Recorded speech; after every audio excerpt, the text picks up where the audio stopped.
morning, everyone. It's Kevin from Real Boring Flips. And because sales have been pretty slow, we took the weekend off. We went out to Dosey Wallop State Park, took the motorhome, spent a few days out there, really enjoyed it.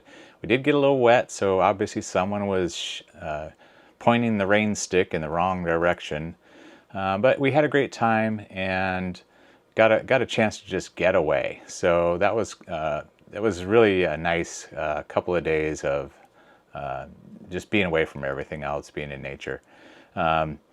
So because sales have been slow, I'm not really going to do a real This Week in Solds episode today like I normally do. But I did want to talk about one of the items that sold actually the week before. I mentioned it in a previous video, but it was this Magic the Gathering paperback book. And I picked this up at a picker pile at an estate sale. I kind of scrounged around usually looking for sci-fi books, older sci-fi paperback books that I can lot together.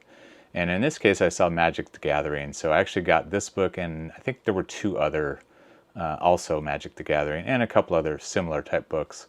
This one really surprised me. I've had it listed for quite a while now and just finally took an offer.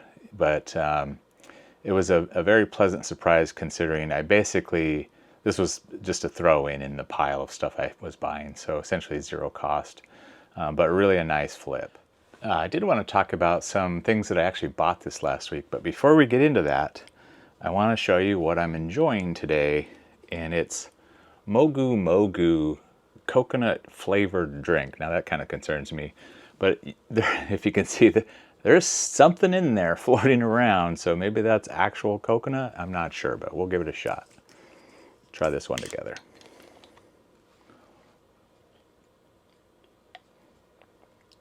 Definitely something in there, chunks of something. Not bad.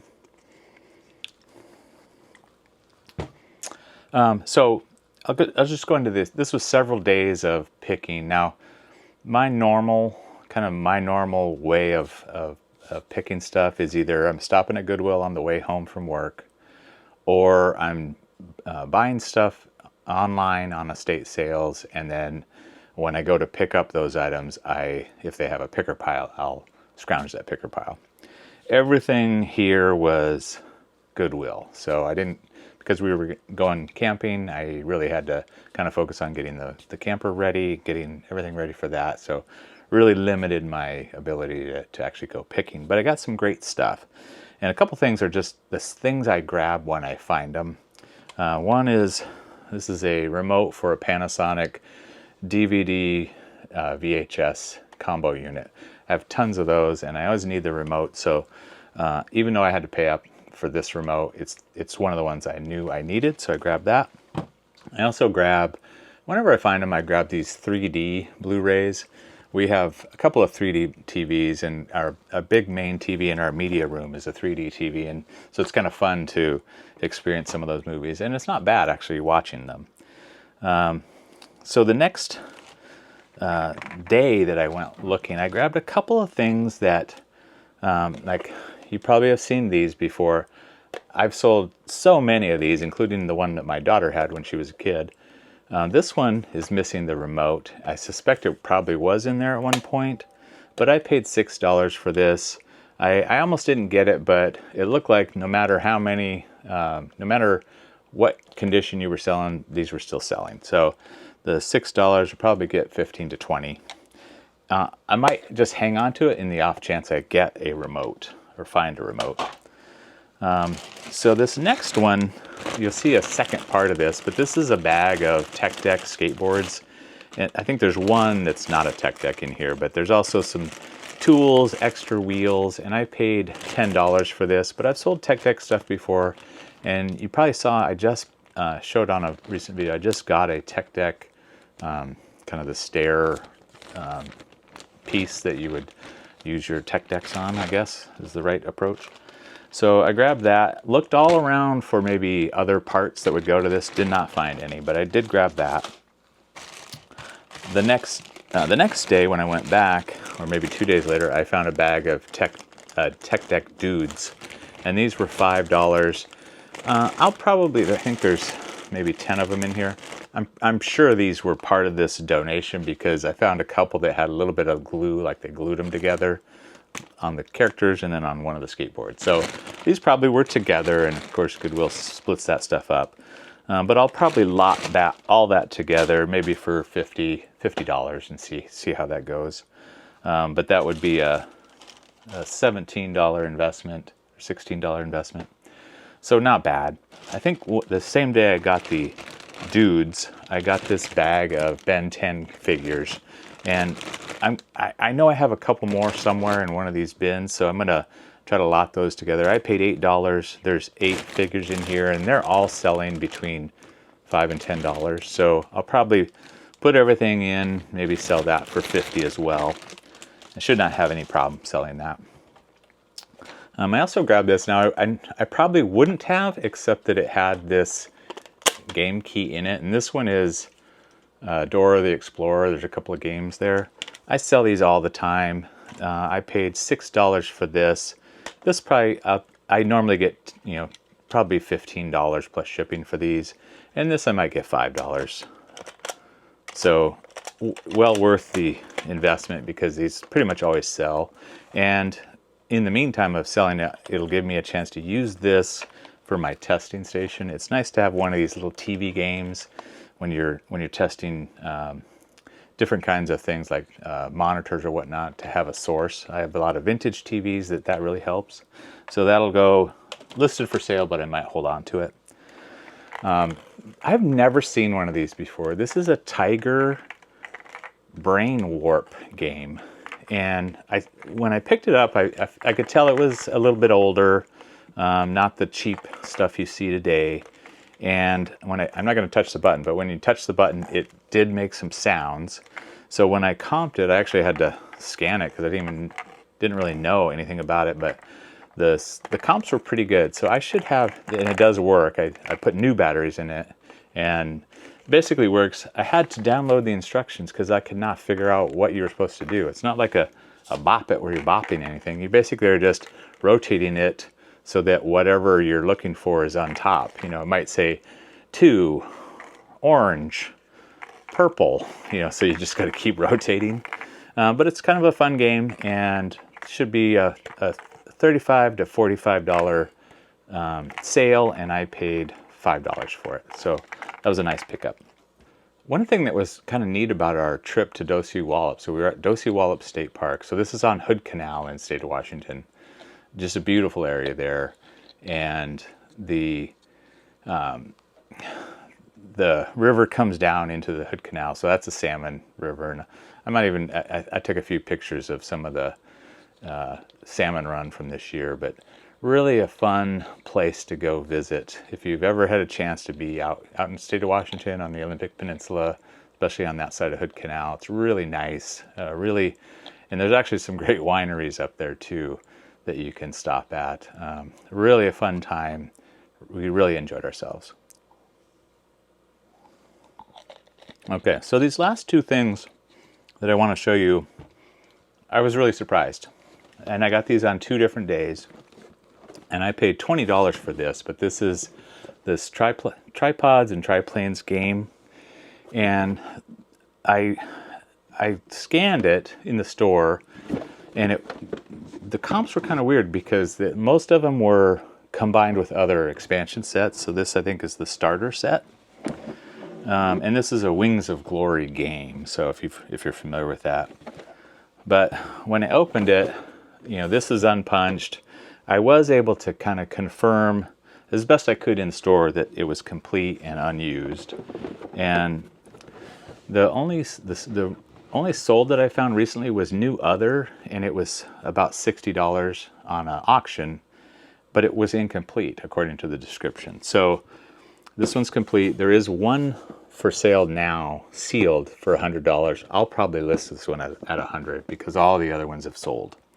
So I keep an eye out for games like this. You've seen my previous board game videos of vintage board games, but I look for any of this stuff that just is a unique type of game, especially if it's got weird, like it's got this monster thing here. Any of this stuff that's just kind of an interesting setup. this game kind of blew my mind as well. It's used, and you can see my comps. Now, in the store, I was able to take it apart or open it up, and it's got a lot of pieces. So if you've ever seen resellers and they're in the Goodwill and they're counting parts and pieces, it's so annoying to do that. But in this case, you know, because the instructions did list everything that was included, I was able to count all the cards, so I knew I had the right number of cards and the right number of the cardboard pieces. What I didn't know was whether or not I had all, there's a whole bunch of these little plastic pieces in different colors. I wasn't about to count those in the store, but when I got home, I did count everything, and I was short one of those black ones. So unfortunately, all the solds that I was finding were complete and good comps, as you can see on the screen. So what I did was I actually found someone selling parts of this game. This is out of print, selling parts, and I was able to buy one of those black pieces with shipping and tax. It's about $6.60. Now, I paid for this entire game $7. So now I'm into it, you know, $14 in, but the comps are incredible and they all seem to sell. And this one, these are in really nice condition. They're not beat up, no signs of wear. So 2 excellent board games as part of this week's haul. Sales, but got some excellent purchases. And, you know, now that we're back from our trip, I'll be able to get back into getting things listed, getting things sold, getting things out the door. I mentioned the little black piece that I had to buy. Sometimes I have to buy stuff just to sell stuff. And I had a, it's back here, somewhere back here. Hidden in the corner back here is a PlayStation 4 Guitar Hero guitar, or I'm sorry, Rock Band guitar. And I went to just buy the game because I bought the Xbox One version of that for relatively cheap, 15 bucks. Well, the PlayStation 4 version was like $50. I just wasn't going to pay $50 to get the game to test the guitar.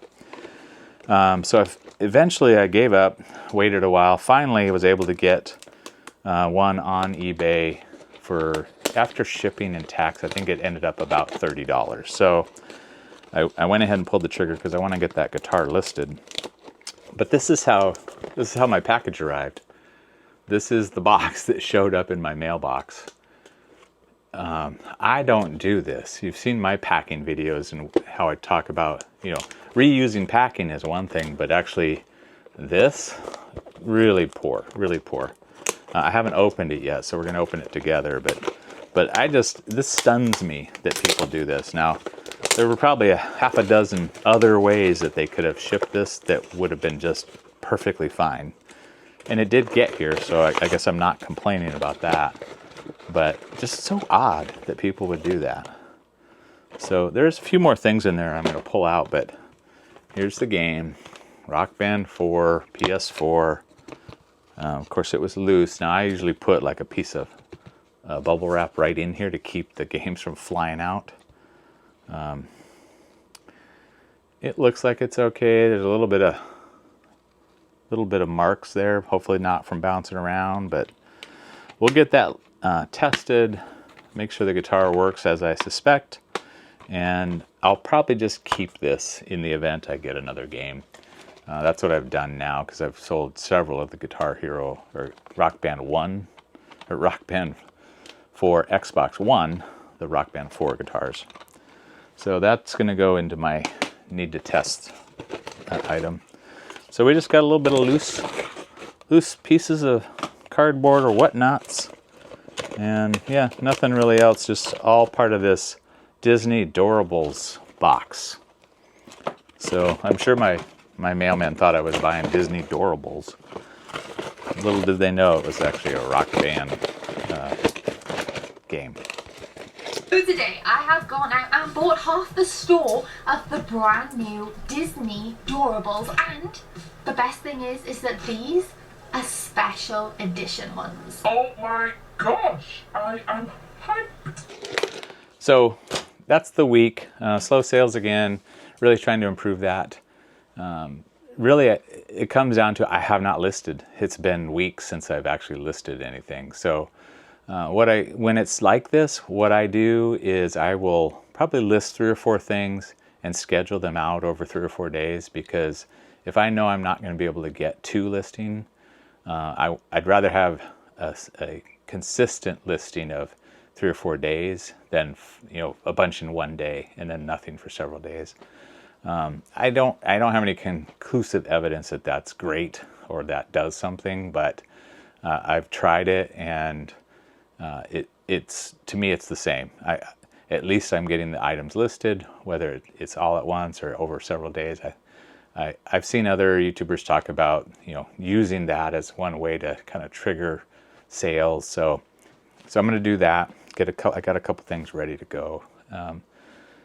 We're going to be busy tomorrow. We got the Seattle Sounders are in the playoffs, so we got that game tomorrow night, and then won't be able to really do anything probably until Wednesday, because Tuesday we've got to get this motorhome back over to storage. So get it all cleaned out and back to storage. So